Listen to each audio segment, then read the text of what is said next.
Welcome to the 2022 Southeast Collaborative Online Conference. This project is made possible in part by a Library Services and Technology Act grant from the Institute of Museum and Library Services. And here we have our presenter, Kayla Martin-Gant, and I will hand it over to her. Hi, everyone. I am Kayla Martin-Gant. I'm the Continuing Education Coordinator at the Mississippi Library Commission. I am also fat and queer and disabled. That last one is going to be, especially relevant for this presentation. I like to think I'm funny. We'll see how that shakes out. But either way, I did want to share one of my favorite memes that I use periodically every time, I go to the doctor to try to figure out what all is wrong with me, and they mostly just shrug at me. So I'm assuming some of you can relate to that. But today I'm going to be talking about disability, a little bit about disability theory and accommodations, and I'm going to be talking about a study I conducted of librarians and library workers with invisible disabilities, and kind of how the pandemic has shown us that accommodations that have been requested before and denied generally on the foundation that they weren't possible. The pandemic has shown us that they are possible, and so I want to talk about where we should go from there. So first, a little bit of background. Disability is defined by the World Health Organization as the interaction between individuals with a health condition, such as cerebral palsy, Down syndrome, and depression, and personal and environmental factors like negative attitudes, inaccessible transportation in public buildings, limited social supports. Disability, it's extremely diverse and it's often very fluid. So this World Health Organization definition actually supports the idea that there is no true definition, because like I said, disability is fluid, and it's fluid on both an individual level as well as a societal level. There's a book that I'm going to reference at the very end of the presentation, but it's called Beyond Accommodation by Schomburg and Hybe, and in it, they operate using the idea that disablement occurs when there's a gap between environmental demands and personal capabilities. And the World Health Organization kind of confirms that in stating that a person's environment has a huge effect on both the experience of and the extent of disability. So just some numbers. 20 to 25% of adults in the US live with at least one disability. 17.9% of them were employed in 2020, which is down from 19.9%. And then they earn roughly 66 cents on the dollar compared to non-disabled workers. Now, these numbers are going to vary depending on where you get them, because different places use, different statistical models, and how recent the data collection is, and a bunch of other factors. But overall, these are, some rough numbers that you can consider. And even if they're not straight up exact, the fact of the matter is that people who are disabled and they're in the workforce earn significantly less. Despite the fact that between 1 in 4 and 1 in 5 of us in the US has at least one disability. So the pandemic has increased these numbers, the extent to which we currently don't know. And it's kind of hard to calculate the level of employment after 2020 as things have changed for what I feel are very obvious reasons. Also, that 66 cents on the dollar number comes from the inclusion of all disabled workers, regardless of schedule or occupation. So, regardless of what their job is, and if they're, part-time or seasonally employed or, something like that. Full-time year-round disabled workers still only earn around 87 cents on the dollar compared to non-disabled workers though. And there's a book that came out in 2016 called A Very Capitalist Condition by Roddy Slorak. And he points out that the World Health Organization estimated that in 2020, the most commonly diagnosed disability would be depression. Now, to be fair, I don't think he anticipated a global pandemic, but either way, he probably wasn't that far off. This is just a very, very brief, succinct timeline of disability models. And what I mean by that is just, models of studying and talking about disability.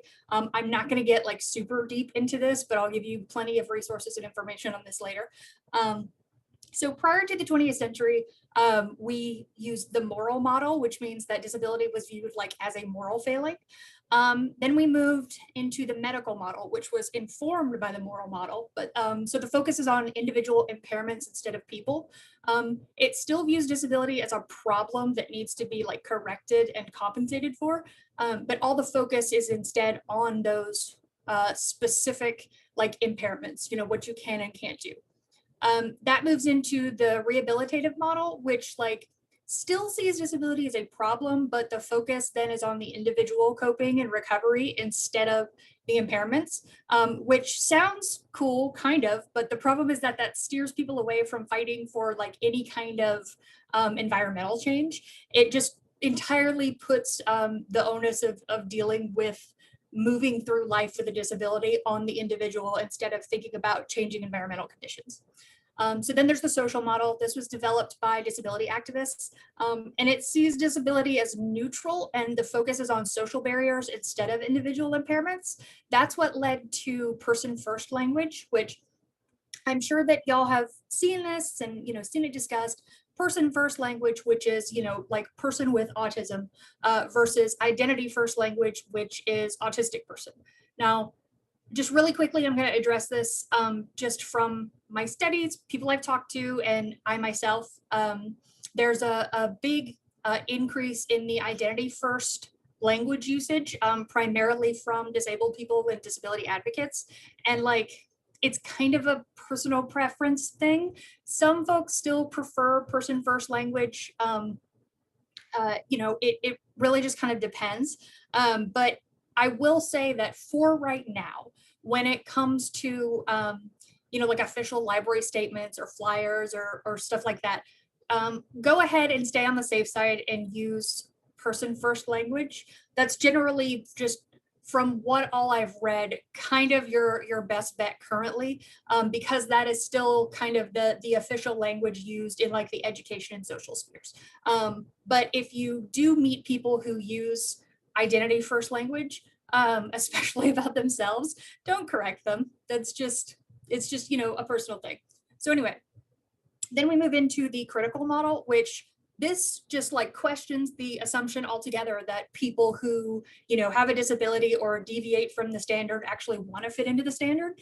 And it also says that individual impairments and social and environmental barriers, those are both equally important factors. So it's not focusing on one or the other. It's saying, like both of these things equally, affect a person. Then you move into the social justice model, which focuses on ableism and hostile environments. This emphasizes the need to redefine normal, respect and equity, and positive disability identity. The issue with this one is that it doesn't necessarily account for the role of impairments in everyday life. Like, I saw this tweet this morning and it cracked me up because like I've had this conversation so many times, but it was, I'm sure some of y'all have heard people say, you wouldn't be disabled if, we didn't live in this capitalist hellscape. And it's like, yeah, disability and disability justice and life for, everybody would probably be pretty improved if capitalism, particularly in this country, wasn't so intense. But that doesn't like take my ADHD away. It doesn't make me any better able to focus, like even on things that I like and enjoy doing. That's still, an issue for me, regardless of the environment, because that's just how my brain works. And so, the thing is, disability is, it's incredibly diverse. And like I said, it's very fluid. So like, each person is going to have a different experience. And some people, in a different environment would be significantly better off, but that also doesn't necessarily mean that their disability just magically goes away. So then you have disability justice, which emphasizes intersectionality, and it focuses on like all oppressive systems instead of inclusion of disabled people in existing systems. The idea here is that all oppressive systems are interconnected and they all need to go away instead of just trying to, integrate disabled people into this current system that still is not great.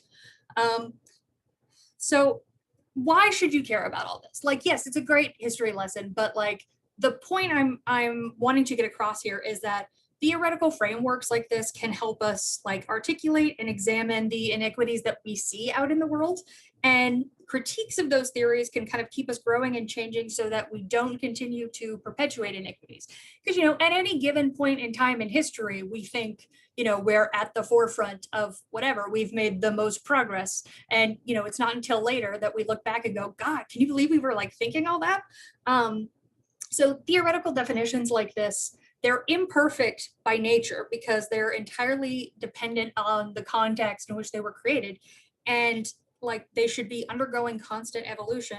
And so should the policies and the laws that come from these models and studies, because if they're reliant on, you know, these models, then they too are going to be outdated and need to be adjusted for the times, you know, that we currently live. And this right here is how we're going to move into the ADA.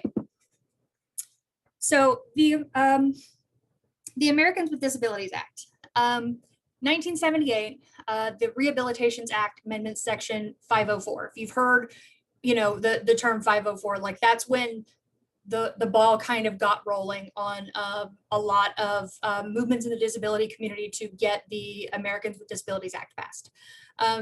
So then in 1983, the Job Accommodations Network came into being, and I'm going to link you guys to that later too, because it can be very useful. 1990 is when the Americans with Disabilities Act is passed. Now, here's the thing. Conservative stances on government spending in the 80s, we really were focused on, you know, not no more government spending or as little as possible. And this meant that, you know, a lot of government programs were either going to be like not considered or they were going to get cut, right?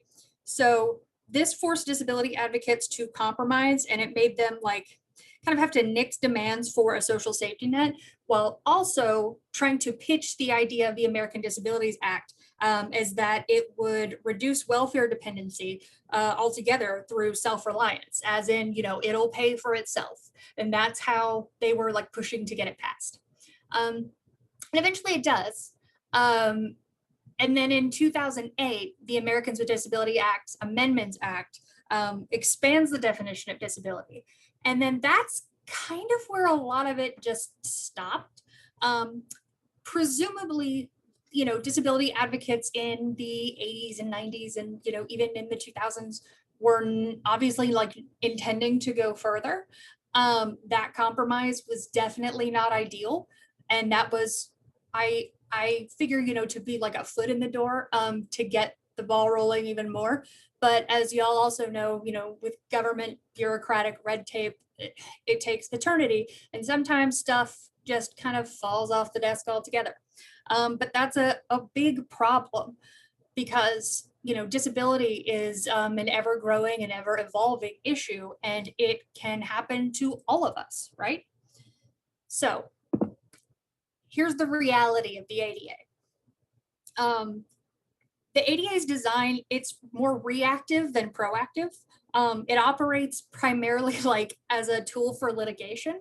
So like instead of, you know, trying to prevent a lot of issues before they become issues, and instead of preventing barriers from being put up, it's a situation where, you know, then when you run into a problem, then you look to the ADA as a way to, you know, sue and try to get, you know, the accommodations you need and all that. Like that's the issue, is it's very reactive instead of proactive. Now the Equal Employment Opportunity Commission, the EEOC, that as an organization has the power to enforce the ADA, but not necessarily, you know, all of the funding and the boots on the ground to like do it and do it well, which means a lot of things tend to fall through the cracks. It's also meant to be an interactive process, like particularly the language in the ADA emphasizes that an employee and the employer or HR department, they're meant to engage in this back and forth process so that they can come to a compromise where both parties are satisfied. But obviously it doesn't always happen that way. And the wording of the ADA is, it's kind of vague, and therefore it can be twisted and abused by employers who are resistant to the idea of, giving their employees accommodations. Like, some of the language is, providing reasonable accommodations that don't put undue financial burden on the employer and allow the employee to perform essential functions. That doesn't sound vague just, off the top of your head. And it seems pretty clear. But the problem is, how do you define that terminology? How do you determine what's reasonable, what doesn't put undue financial burden, and what an employee's essential functions are? And that's where it can become an issue. Because, sometimes for a variety of reasons, sometimes that just means that disabled people either aren't going to get that job or they're going to get let go as soon as they ask for accommodations, which, yes, is technically not legal, but you have to prove that that's why you were let go, which is especially difficult because of vague language like this. So the other issue is that the ADA is designed as a linear process, and it expects the employees to be able to predict what they're going to need, when and how often they're going to need it. And that is very difficult, if not impossible, for a lot of medical professionals, let alone employees themselves. And this means that employees essentially have to itemize their disability symptoms, guess what might seem reasonable to their employer, and then just cross their fingers and hope nobody decides it's too much and it means they can't do their job anymore, so they're let go. And that's really scary. That's a really, really scary, anxiety-inducing situation to be in. And it's a situation that a lot of people are in. And I think a lot more people can relate to now than maybe they could in the past, just due to what the past 2 years have been like. So here's a little bit about the accommodations process. Now, according to J.J. Pianka in The Impact of Disbelief, which is another paper that I'm going to link you guys to in the handout, the accommodations process is generally supposed to look something like this. The employee goes to the employer or HR and asks for the accommodation. And then negotiations begin between the employee and supervisory parties, which is, like HR and other higher administrative authorities. Then the employee provides documentation of their disability. Then discussions are had, typically without the employee present, which I don't love, but I also understand, I understand why that is. Then an offer is made in terms of, what accommodations are available. The employee tries the accommodation, then they provide feedback for adjustments, and they kind of go back and forth trying to figure out what's going to work and what's not. This can take a lot of time. And then when everybody's satisfied, there's supposed to be a pilot period and then a follow-up to see if things are working. Obviously, that doesn't always happen, and it doesn't always happen like that, the way it's supposed to. So the accommodations process, it doesn't always go smoothly. And a lot of employees worry that it's not even worth it to disclose their disability if they can pass as non-disabled.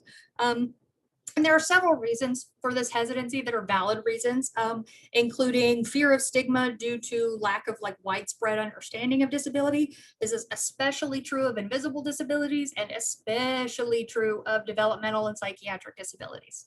The fear of retaliation from employers, such as, job loss, but also non-consensual disclosures where, their employer might just start telling people, which has happened. Denials of promotions and committee works and special projects, stuff like that, like punishment. And then fear of a hostile work environment due to coworkers, viewing your accommodations as special treatment. Fear of disbelief and invasive questions and incorrect assumptions regarding disability. And especially the lack of time, money, and resources to receive an official diagnosis, which is required for the current accommodations process. I don't know how any of y'all feel about self-diagnosis. I know a lot of people immediately, they're just ugh, and I get where that comes from, but the thing is, especially when it comes to rarer or more complicated disabilities, getting that diagnosis is really time consuming and really expensive.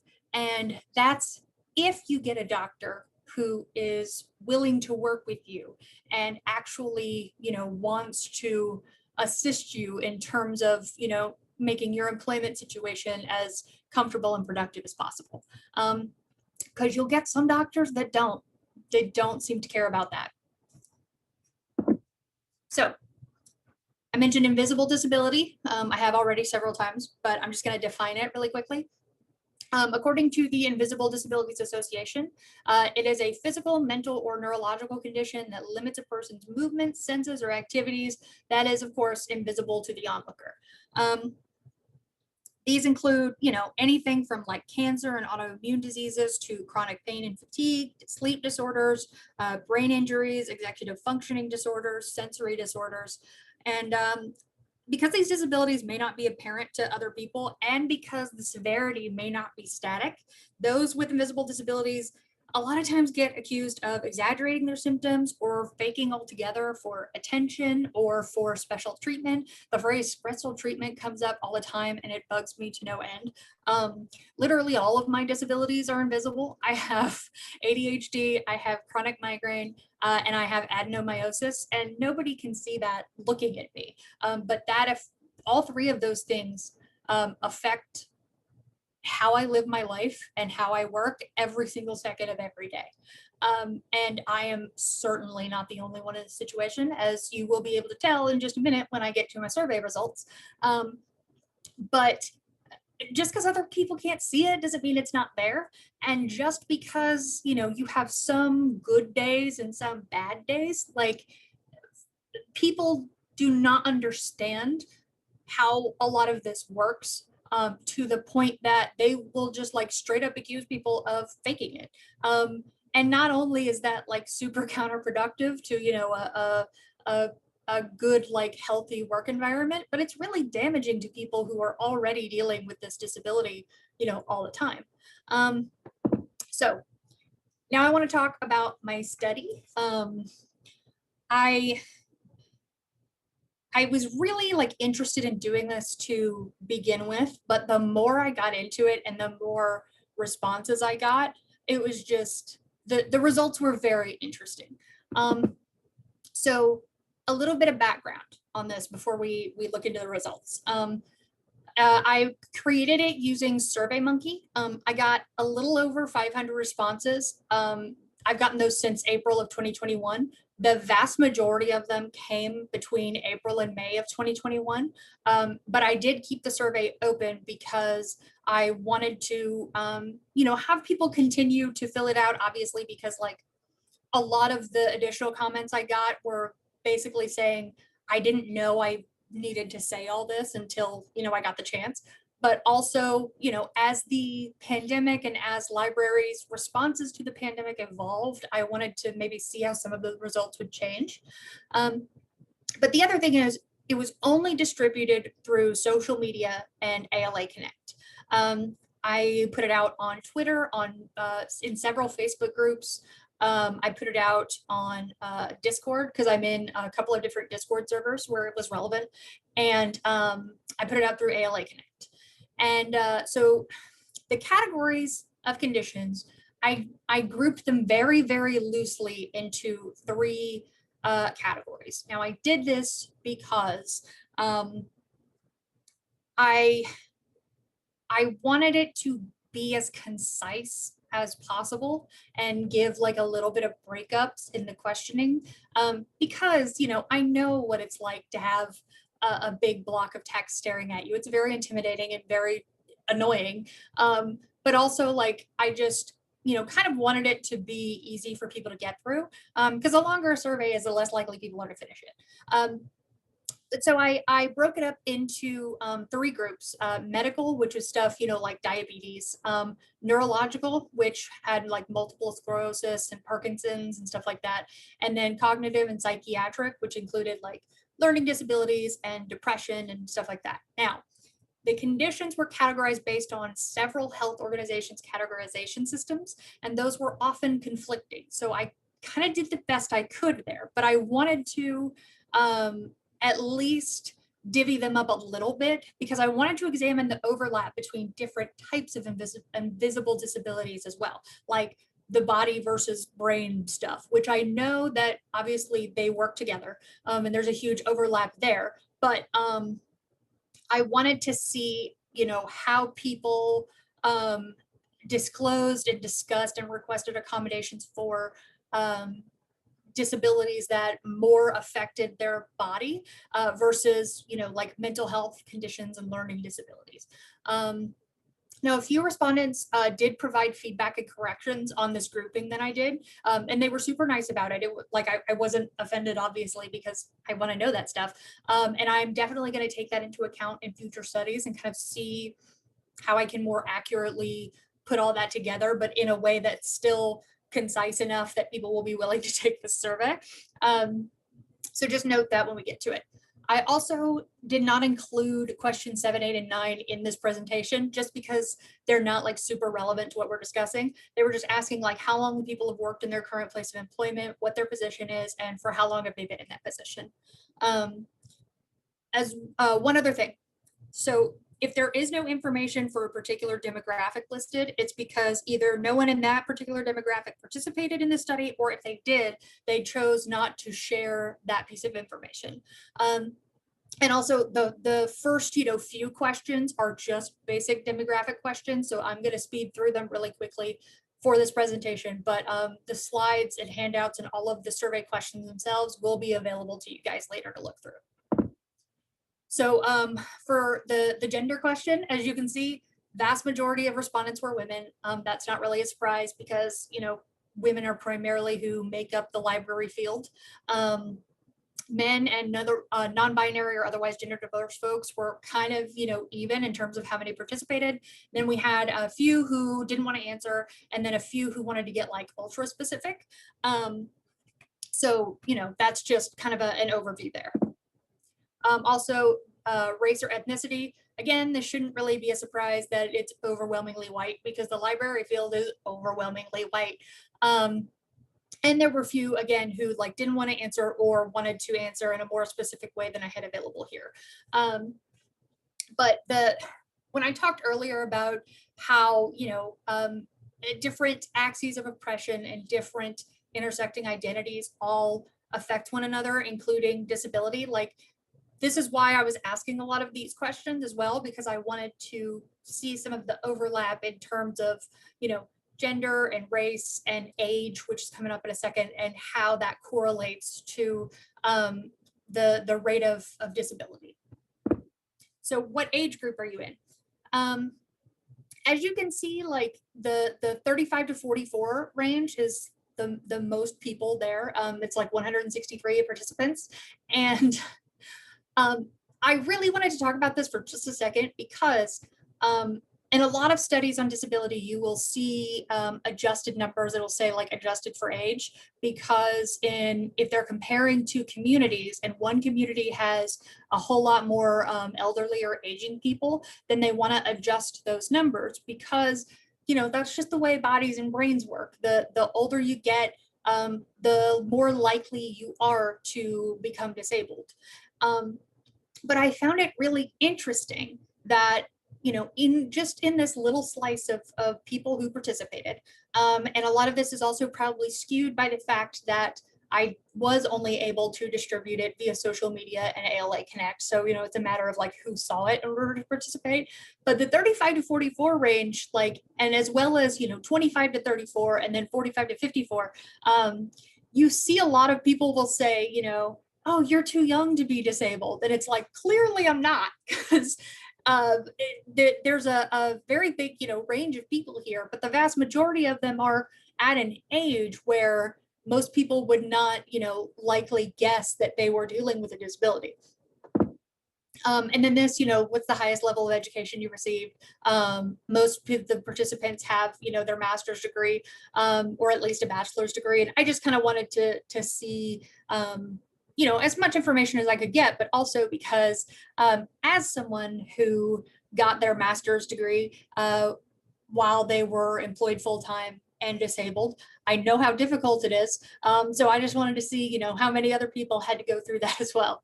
And as you can see, it's a lot.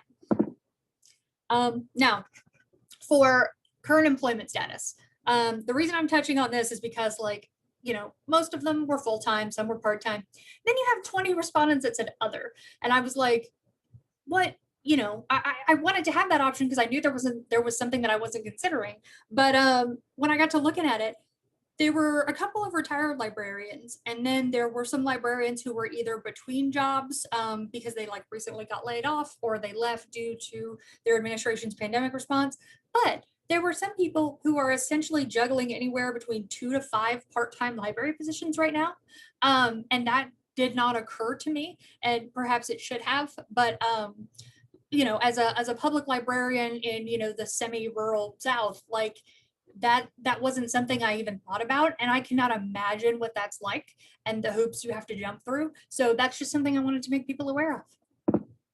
And then in what type of library do you work? Most of us worked in public. There was some academic, and then school, special, and other as well. Now here's where we start to get into like the meat of this.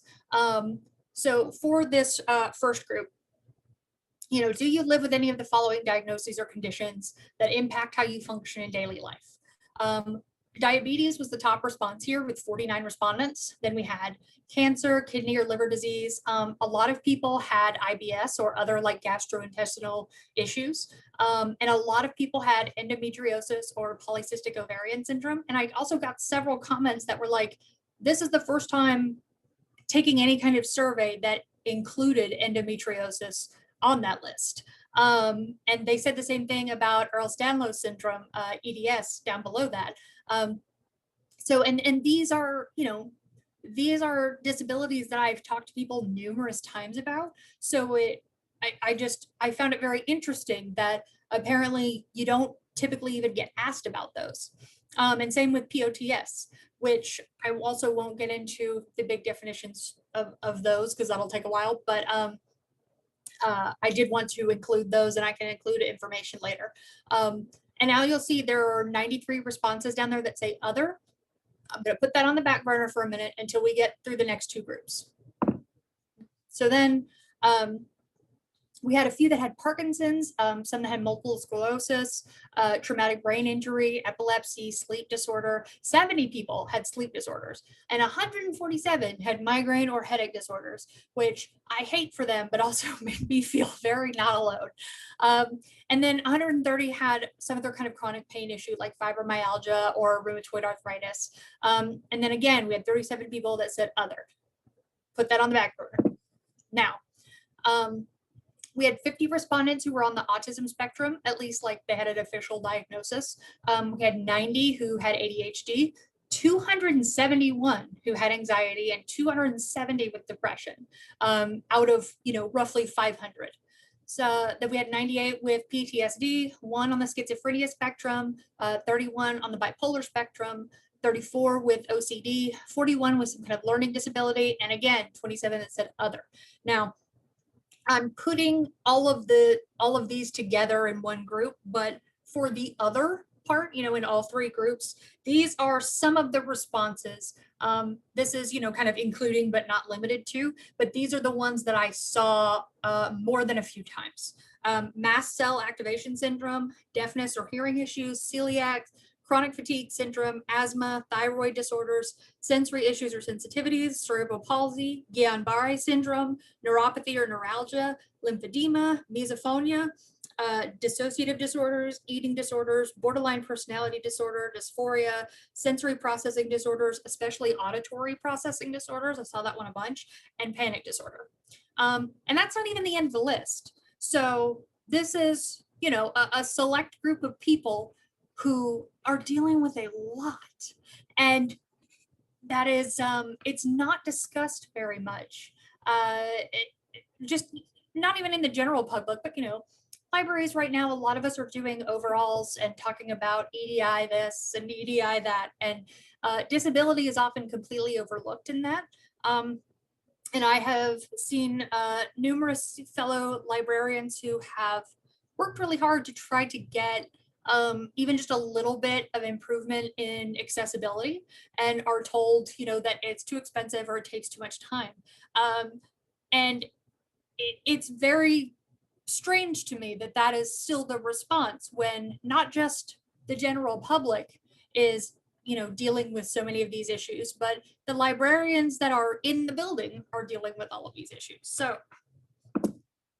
when I asked to what degree they would say their conditions impact their ability to perform daily job-related duties, the biggest response was sometimes with 162. 144 said frequently. We only had 7 that said not at all, and 100 that said occasionally, and then 38 said always.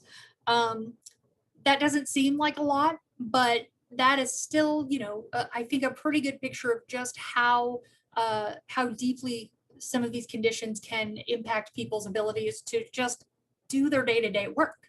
Some of the common themes of this that you will see is a lot of people pointing out that their environment really does have like a big impact on whether their conditions are going to impact their jobs.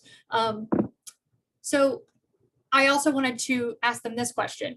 If they felt comfortable, I asked them to elaborate on how their conditions affect their ability to perform their daily job related duties. Now, these responses were chosen, because they're very, like reflective overall of the majority of the responses. And also they didn't have any specific information in there that would give away anything about the respondents' identities. So here's some of the responses. There are days where I just can't and I have to give in to my body. And then there are days where I'm so full of energy and able to accomplish so much. And then I overdo it, spending spoons I haven't earned, which if any of you are confused about the term spoons, I've linked down here Christine Miserandino's article on the spoon theory, which is extremely useful terminology when talking about any kind of chronic illness or disability. And then I'm often physically uncomfortable and I mask it. I don't want to be seen as asking for something that coworkers might not think I need because my disabilities are invisible. I can do my job. It just literally takes every ounce of energy I have. I don't do anything outside of work because I don't have the energy. Autism spectrum disorder affects how hard it is for me to make required facial expressions and dishonest courtesy responses, as well as making sensory input all the more distracting and oppressive. I work a lot of overtime, not visibly though, to maintain excellence, and I need to do that because I cannot predict when I'll be unable to. My ability to complete my job duties hinges on whether I've been able to complete necessary self-care, like sleeping well, eating, or alone time, and on careful timing to ensure that complicated tasks can be undertaken when my meds are peaking. And then I often wish that my disabilities were more visible so that they would appear more justified to employers. I'm not lazy or lacking in dedication, I'm disabled. And like I said, those were all very reflective of the majority of the responses to that. Which, reading that, I'll just say personally was both soul crushing and also extremely relatable because yeah, been there, still there. So moving on, I asked if they disclosed to their employer. 200 said yes, 151 said no, and then 103 said other. Now the common themes with other here, that just to specify, some people disclosed some of their disabilities, but not all. They may have disclosed only when they couldn't hide it anymore. And then a lot of them will disclose their physical illnesses or disorders, but not mention any of the ones related to mental health. And it's the same thing with disclosing to coworkers. Although they're more likely to disclose to coworkers than they are necessarily to their employers, but the issue still exists, disclosing some issues but not others, disclosing only to a select few. So then I asked, if you didn't disclose any or all of your conditions at work, which of the following factors influenced your decision? So a lot of people, like at least 2/3, I think, were afraid of the potential stigma associated with diagnosis or disability. Others, were afraid of the disbelief from coworkers or their employer regarding the severity of their illness. 112 of them were afraid of, creating a hostile work environment or some other kind of retribution. And then some people preferred not to specify, but the ones that did in the other section, typically their reasoning was either privacy Or this quote really sums up a lot of responses. Trying to avoid sympathy, miracle cures, and awkward conversations, which is also relatable because, again, as someone with chronic migraine, if I hear one more person say to me, "Have you tried essential oils?" I will scream and you will all hear me across the country. So then I asked if they disclosed to their employer colleagues if their interactions with them have changed. Now, responses to this question varied from yes, and it was good, or yes, and it was not good, or with like no change or no attempts to accommodate any needs, kind of floating somewhere in the middle. So here's some of the positive and negatives of disclosure. Positives were for some people, supervisors have been super understanding and were more than willing to accommodate their needs. Deeper conversations were taking place at some folks' workplaces, and that was, already starting to kind of change the culture there at the workplace for the better regarding disability and accessibility. And then some had coworkers who were like really taking an active interest in the subject and in learning about disabilities in order to better understand them and better understand other people they know and patrons. On the other hand, some of the negative changes that happened upon disclosure, some people dealt with mockery or vocal disbelief from coworkers, supervisors, and administration, like higher ups. Some had to deal with retaliation, including exclusion from like team activities. Some got demotions or were denied promotions.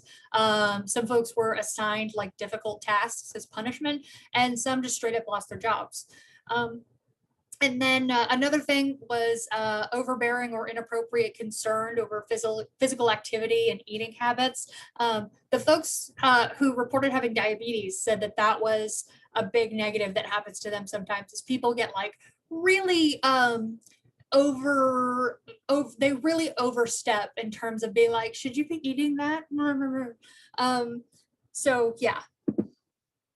Then I asked if they had sought workplace accommodations for their conditions, and 157 said yes, 256 said no. And then when it came to other, the general themes there were like they hadn't done any formal requests, but were slowly trying to work stuff in, or they had made requests for their like physical needs, but not related to any mental health issues. If all of you are noticing a theme here, that's because there is one. So then I asked if they had, what kind of accommodations did they receive? 140 people asked for accommodations and received absolutely nothing. 114, they got some environmental supports, which are, like remote work options and better ergonomic workstations, lighting, that kind of thing. Then some folks got some structural supports, like some policy changes or job description adjustments in order to, kind of help them adjust there. A few got some communication supports, which were like visual or language or interpersonal supports. And then some got, they just said other, which typically what fell under that was like a specific personal accommodation, like they were allowed to wear sunglasses inside, or they were allowed to wear headphones or something like that, or they were granted intermittent FMLA. So question 21, I asked if they hadn't sought accommodations, what kept them from doing so? Again, there was a lot of variation here, but some of the common themes included they couldn't afford a diagnosis, or their doctors were resistant to confirming the need for accommodations. Some folks were not sure how to ask or what, if any, accommodations they could request. A lot of folks were afraid of asking for too much and like pushing their luck with their employer sympathies. They didn't want to tip that over into like, okay, I'm annoyed now, so you get nothing. They were, of course, there was the fear of stigma associated with the condition, fear of retaliation, especially some reported having like really negative past experiences that made them afraid to ask for accommodations at a new workplace. Some said that the accommodations process itself was, and I quote, brutal to the point of not being worth it. And then this last one really struck me, like personally. They were worried that others would see accommodations requests as them not doing everything they could on their own to manage their conditions, as if asking for help to make them, more productive and more comfortable in their workplace meant that they personally weren't doing enough because, they should be able to do it all on their own. So then I asked if the library has allowed remote opportunities. Some said yes while they were closed. A few said yes, even though we were still open. Some said not at all. Like everybody, regardless of whether the library was open or closed, had to be there, all day. And then there were some who, had like hybridized workplaces. And then if they were, I wanted to know how long they were able to work from home. The responses to this also varied like super wildly. Like I said, some were hybrid from the start. Some only got a week or two at home. A couple of respondents as of January 2022 are still working from home or in like a hybrid model.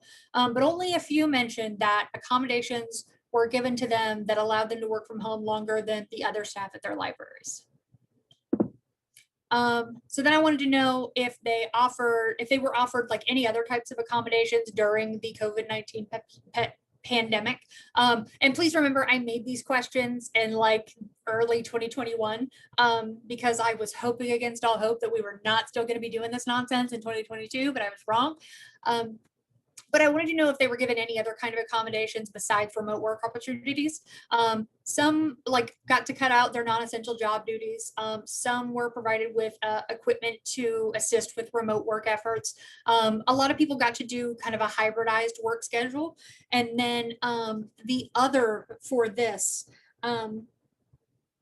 the common themes for that included PPE and other safety measures, or a lot of supervisors were kind of assessing staff needs and if they were comfortable doing certain tasks, like curbside. I would like to see if that has petered out or if those considerations are still being made. And then I wanted to know how those accommodations positively or negatively affected their workflow. For some people, it was just a totally mixed bag. But some of the common responses were for the positives, remote work allowed for necessary breaks and a more physically comfortable work environment.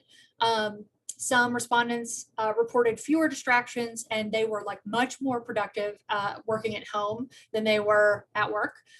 Some had better equipment at home, which increased productivity, which made me laugh, but like I've also been there too. And then without a commute, a lot of respondents were able to get started earlier and had like way less anxiety. Now, on the negative side, the social isolation was very real, and that increased a lot of people's depression and anxiety. For some people, remote work and like working from home like made them completely unable to focus because they had way more distractions at home and they couldn't really maintain their productivity. So for that reason, they were looking forward to being back in the building. Hybrid scheduling and technical difficulties, it was just, for some people, it was pure chaos and it caused way more confusion. And then for a lot of people, the tasks done remotely were often like the tedious kind that were way below their skill level job description. And it was just like kind of driving them up the wall. So then I wanted to see, if their library would allow some or all of those accommodations in a post-pandemic work environment. The vast majority of people said unknown or they haven't said, which seems to be kind of ongoing with, maybe we'll see. So I'd like to see some more responses and results from that later as well. And then if they weren't going to be able to continue those accommodations, I wanted to know how they felt about the prospect of returning to normal, quote unquote, normal working conditions. And again, these responses were chosen because they were, pretty reflective of the majority and they weren't like super specific. But some of them said absolute dread. It feels arbitrary and harmful, and the pandemic has shown what options are possible. So it seems callous, discriminatory, and unwise to rescind options that have worked. Terrified. A little normality is necessary and good, but I don't want to go back to how it was pre-COVID. I think offering accommodations, even after returning to normal work schedules, addresses individuals' different workflows. It shows trust and respect of employees to be flexible in this way. And then this person said upset, distressed, lack of trust, dread, frustration, and I feel like I can't speak up too much lest it affect future employment opportunities. I will say that to this question, I had a lot of like one-word responses, and almost all of them by a landslide were variations of horror, terror, complete misery. I'm so afraid. And like it was so yeah. These are, like I said, very kind of reflective of how people were feeling at the time. And then I wanted to know just any additional comments, and these are some that really stuck out to me.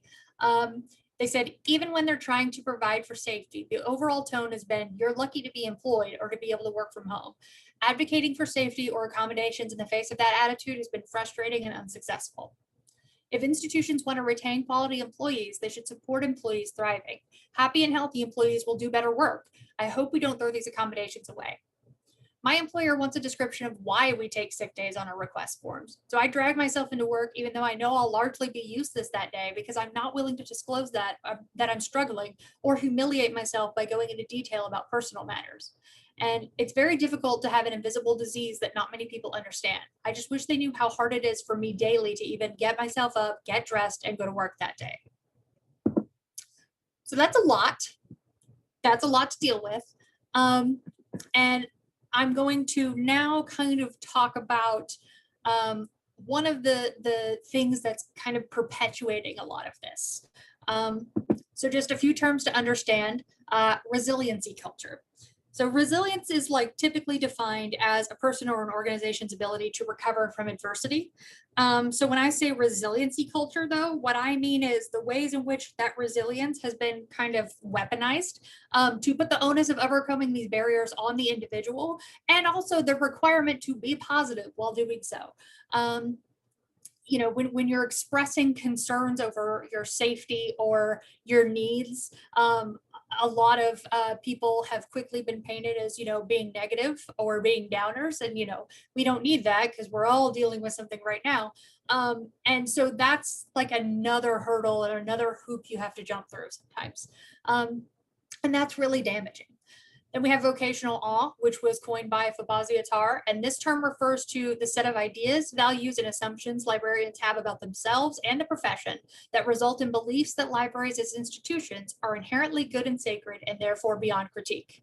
And this sets up an expectation that any failures of libraries is the fault of individuals failing to live up to the ideals of the profession. And I'm sure we've all heard, you know, oh, you don't do this for the money. And, you know, I know who's here for the paycheck and that kind of stuff. That's what we're talking about.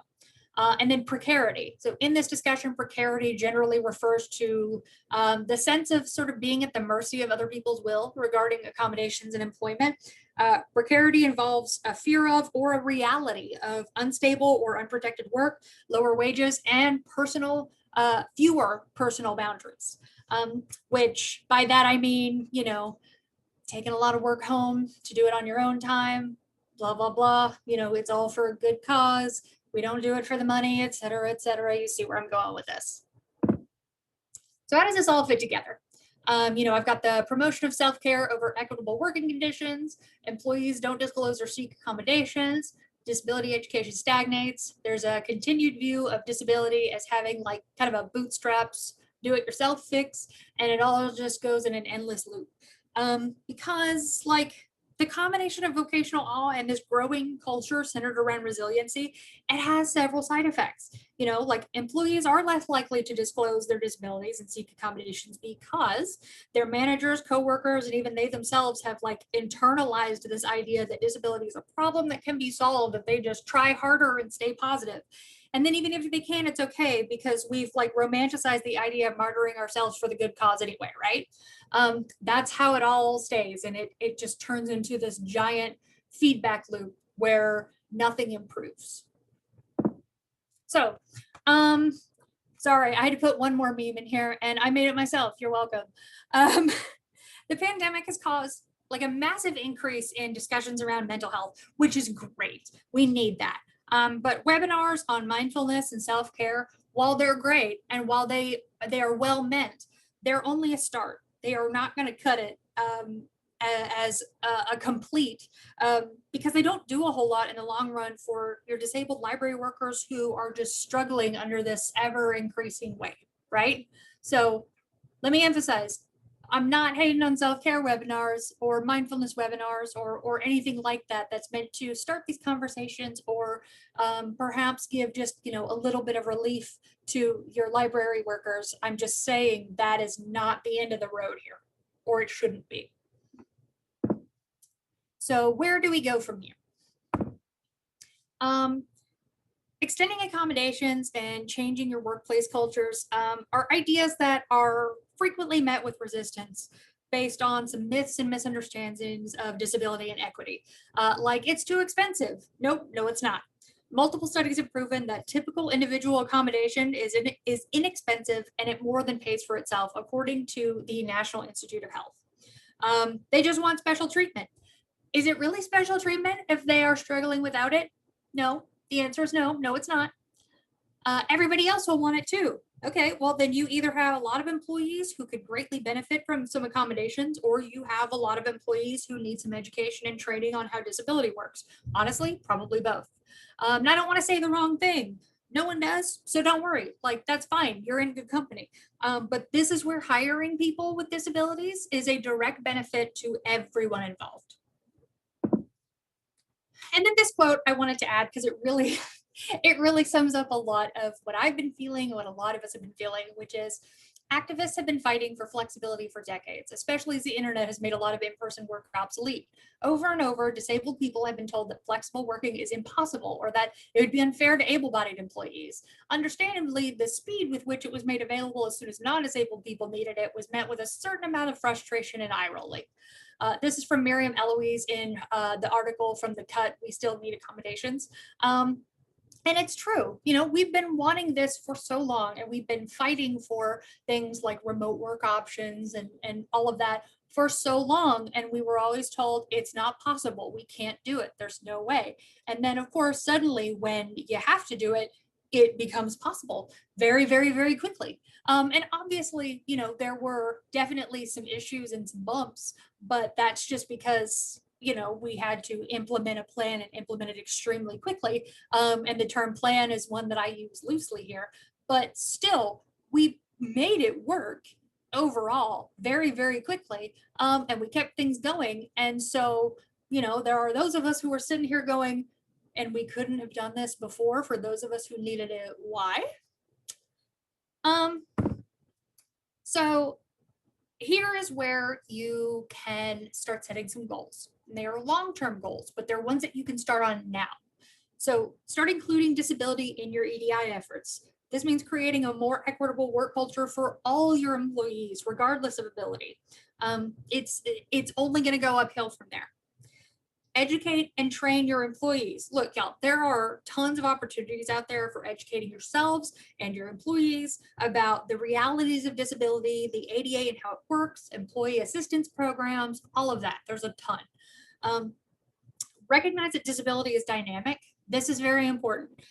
Disability can fluctuate over time, and other aspects of identity can impact those fluctuations. Y'all got to trust people to be honest about their needs, and you need to develop an environment where they trust you to help them succeed. You know, if you're going to provide accommodations, they have to ask for them, right? But in order for them to ask for them, they have to be in an environment where they feel safe enough to ask for them. And that's where we've got to start. And then last thing, remember that the work must continue. You know, as we've seen with the ADA, as we've seen when we talked about the different models of disability, circumstances change over time. We progress, we grow, and it comes in increments. And it's a lot of continuous work, but that work has to go on. We have to continue progressing. And then here's just a little bit of resources and information for you. You'll see those ones on the top are underlined. Anything in this presentation that's underlined is a link that'll take you directly to what I'm talking about. So when you get the PDF of this, on top of the handout sheet I'm going to give you, you can just click whatever, you know, in this PDF is underlined and it'll take you where you need to go. There's the ADA website. This link goes directly to the introduction to the ADA portion. Then you have the job accommodations network. It has training, consulting. It's got tools for employees and managers. And then there's the ALA, Association of Specialized Government and Cooperative Library Agencies. That's a tip sheet on library staff with disabilities. It's really short and it's, obviously not wholly comprehensive, but it's a great place to get started. And then I have 3 books. There's the one I mentioned before, Beyond Accommodation, Creating an Inclusive Workplace for Disabled Library Workers by Jess Schomburg and Wendy Hybe. I cannot emphasize enough how awesome this book is. I love it. It's extremely useful, extremely informative, and it's definitely one that I recommend if you're going to read anything on this list. Then there's Deconstructing Service in Libraries, Intersection of Identities and Expectations. And this is essentially like a compilation of different articles and papers from various library workers about their identities and how that affects service and library service, what service means to them. It's not entirely focused on disability, but there is a lot of disability discussion in there, as well as other things that I think are very useful for people to read. And that's by Veronica Ariano Douglas and Joanna Gadsby. And then we have Demystifying Disability, What to Know, What to Say, and How to Be an Ally. This is by Emily Ladau, and it is, I think, a very accessible, very useful and easy to read introduction to like all of this. It's not library focused, it's more general, but I really like it. And I think that would be a good place to start for folks who, really need like a place to kind of dip their feet in. And then that's it for me. Thank you for letting me talk to you guys about all this. And if you have any questions that I haven't yet answered in the chat, or, that I'm not going to be able to get to, or that you think of later in the shower at, 10 p.m. when we're like way done with this, because I know I'm always that person, you can contact me at either one of these email addresses, and I will be more than happy to help you out. Thanks.